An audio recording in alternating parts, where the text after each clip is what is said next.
वाराणसी में बीएचयू के न्यूरोलॉजी विभाग के प्रोफेसर डॉक्टर विजयनाथ मिश्र के नेतृत्व में डॉक्टरों की टीम ने गंगा जल पर रिसर्च कर नोजल स्प्रे वैक्सीन तैयार की है। डॉक्टरों का दावा है कि बेहद सस्ती केवल 30 रुपये में यह नोजल स्प्रे लोगों को कोरोना से राहत दे सकती है। बीएचयू के डॉक्टरों का दावा है कि वायरोफेज थेरेपी से कोरोना का खात्मा किया जा सकता है। तो सैंपल 1 या सैंपल 2 इससे क्या क्लिनिकल प्रभाव आने वाला है, इसमें एक में गंगा वाटर है, एक में डिस्टिल वाटर है। जो गंगा वाटर है वो हिमालय के नज़दीक का सोर्स से है और उसमें हम लोगों ने ये प्रिजम्पशन करके लिया था कि इसमें फेज वायरस होंगे जो कि कोविड के अगेंस्ट काम करेंगे। अब कितना असर करेगा कितना नहीं करेगा ये तो स्टडी का पार्ट ही होगा, तो स्टडी जब होगा तो फिर बताएंगे। लेकिन आपने बनाया होगा तो कहीं ना कहीं उस पर तो कहीं ना कहीं आपको सार्थक परिणाम मिले होंगे, तब आपने इस चीज़ को जब सार्थक हम लोग को परिणाम मिले अपने पायलट स्टडी में तभी हम लोगों ने बनाया। तो ये सार्थक परिणाम ये हैं कि जो लोग गंगा जल पीते हैं, जो लोग गंगा जल में नहाते हैं, आप देखिए एक एग्जाम्पल आपको मैं दूं, हरिद्वार में भी कुंभ हुआ, लाखों लोगों ने वहाँ स्नान किया, लेकिन अगर गंगा जल से बात अगर करें तो लगभग सारे लोगों ने गंगा जल में तो स्नान किया। कहीं ना कहीं वो फेज वायरस का ही प्रभाव रहा कि इतने लोग वहाँ आए और गए, लेकिन फैलाव कोई बहुत ज़्यादा नहीं हुआ। ये आप यही बात बनारस में भी हम लोगों ने पिछले साल स्टडी की थी। यही बात हम लोग ये भी कहे कि जो नदियों के किनारे, जो गंगा नदी के किनारे जो शहर हैं वहाँ इम्प्रूवमेंट रेट भी बहुत अच्छा है। तो कई इसमें फाइंडिंग्स हैं, लेकिन साइंटिफिक फाइंडिंग तो वो होता है जो आप ट्रायल करेंगे। उम्मीद है कि हाँ प्रधानमंत्री यथाशीघ्र जो तो आपकी इस मेहनत मेरी उम्मीद भी है, मेरा अनुरोध भी है कि इस नोवेल इलाज का परमिशन मिले, और परमिशन ही नहीं मिले, इससे अगर ट्रीट होता है तो ठीक है, नहीं ट्रीट होता तो हटा देंगे।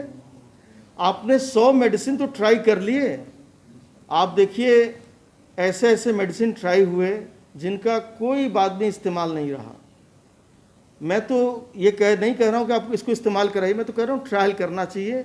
मुझे विश्वास है कि इससे फ़र्क जरूर पड़ेगा।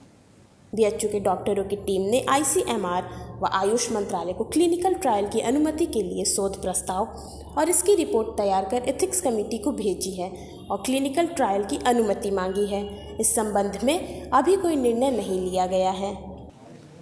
मैंने कोई नई बात नहीं कही है, ये बात लगभग 120 वर्ष पुरानी है। जब ये हैंकिंस ने पहली बार कहा था कि गंगा में फेज वायरस मिलते हैं जो बैक्टीरिया के अगेंस्ट काम कर रहे हैं, और इसको बैक्टीरियोफेज का नाम दिया गया। बाद में विश्व के कई देशों में इस पर रिसर्च हुआ, कई देश फेज पर अपना उन्होंने रिसर्च भी किया। मैं आपके जरिए सबको बताना चाहता हूं कि विश्व में कई देश ऐसे भी हैं जो फेज वायरस का इस्तेमाल लगभग हर रोग में करते हैं, जैसे पेट खराब होने में, बुखार में, सर दर्द में, पीलिया में। उनके यहाँ फेज वायरस बॉटल में लोग खरीद के पी लेते हैं, जैसे दवा की जगह फेज पीते रहते हैं। तो ये देश है जॉर्जिया है, वहाँ इस्तेमाल करते हैं। तो मेरा ये कहना कि फेज वायरस का इस्तेमाल देखिए बहुत कई वर्षों पुराना है। 2 शोध ये नया है कि एक तो गंगा में 1300 प्रकार से ज़्यादा फेज मिलते हैं, और जब बात करते हैं गंगोत्री के नज़दीक के गंगा की, तो वहाँ के फेजेस बहुत अलग प्रकार के होते हैं जो सीधे हिमालय के बेस से निकलते हैं, परमोफ्रॉस्ट से। अब ये फेज कितना वायरस पर काम करते हैं या इनका कोविड के अगेंस्ट क्या काम है क्या नहीं है, ये एक हाइपोथेसिस हम लोगों ने पिछले साल दी कि ऐसा हम लोगों ने देखा कि हाइपोथेसिस में ये इसका इफेक्ट कोविड के इलाज में हो सकता है। बाद में हम लोगों ने वाराणसी के घाटों के किनारे एक पायलट स्टडी की, उसमें ये पाया कि जो लोग गंगा जल या तो पीते हैं, जो गंगा जी में नहाते हैं, उनमें जो एंटीजन पॉजिटिविटी और आरटीपीसीआर पॉजिटिविटी वो लगभग नील थी। उन्हीं के साथ जो लोग रहते हैं और जो नहीं नहाते उनमें काफ़ी ज़्यादा पॉजिटिविटी देखी गई।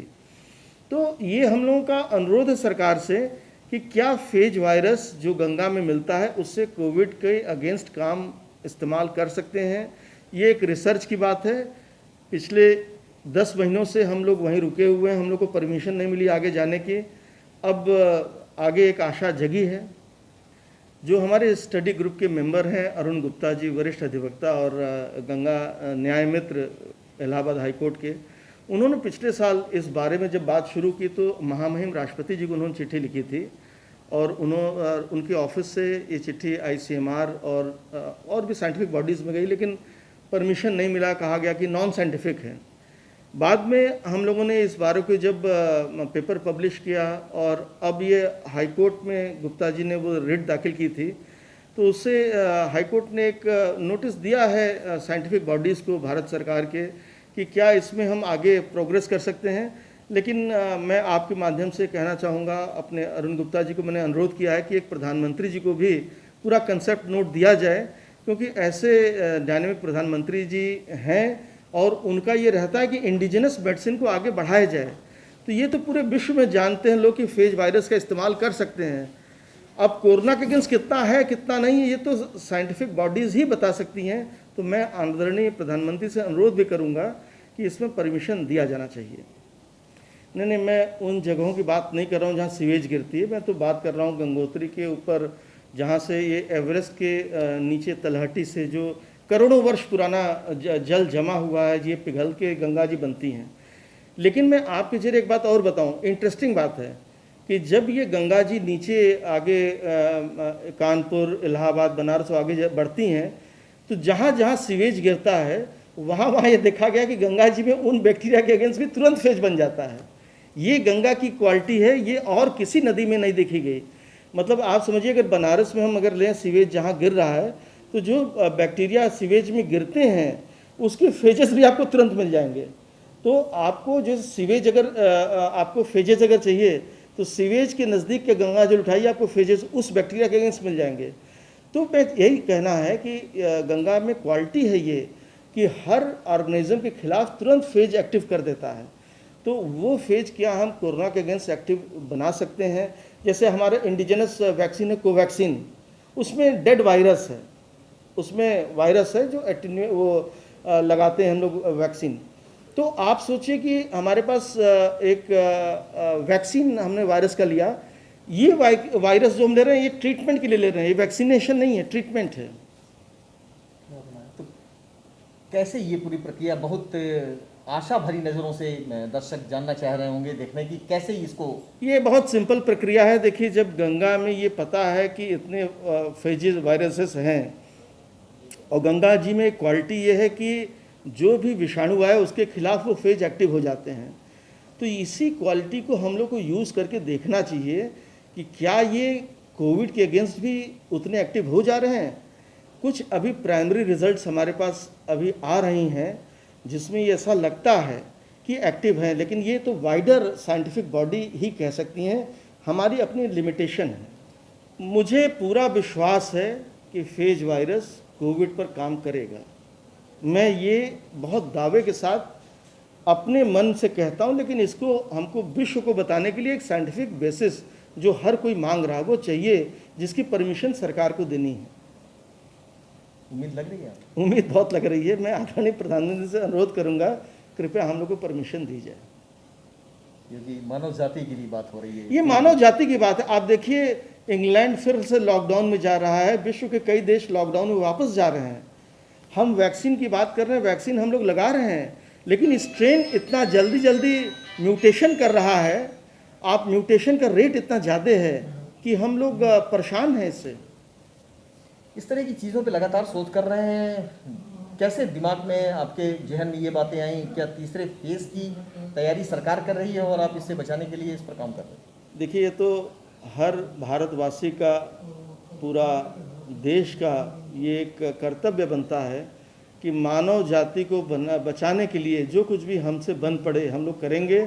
और मैं तो चिकित्सक हूँ, जब मैं जिस दिन चिकित्सक बना, ये तो शरीर, ये पूरा जीवन मानव जाति के लिए समर्पित है।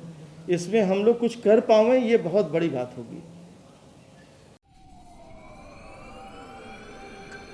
देश बदल रहा है और हमने इस बदलाव को देखा है। टेलीफोन से लेकर मोबाइल तक, झोपड़ियों से लेकर ऊंची ऊंची इमारतों तक, बायोस्कोप से लेकर बड़े बड़े मल्टीप्लेक्स तक, रेडियो से लेकर डिजिटल टीवी तक, साइकिल से लेकर एरोप्लेन तक। पर एक चीज जो नहीं बदली वह है इस बदलाव के दौर को पढ़ते समय चाय पीने का अंदाज। आशा ज्योति चाय, क्योंकि ये देता है जज्बा वक्त को बदलने।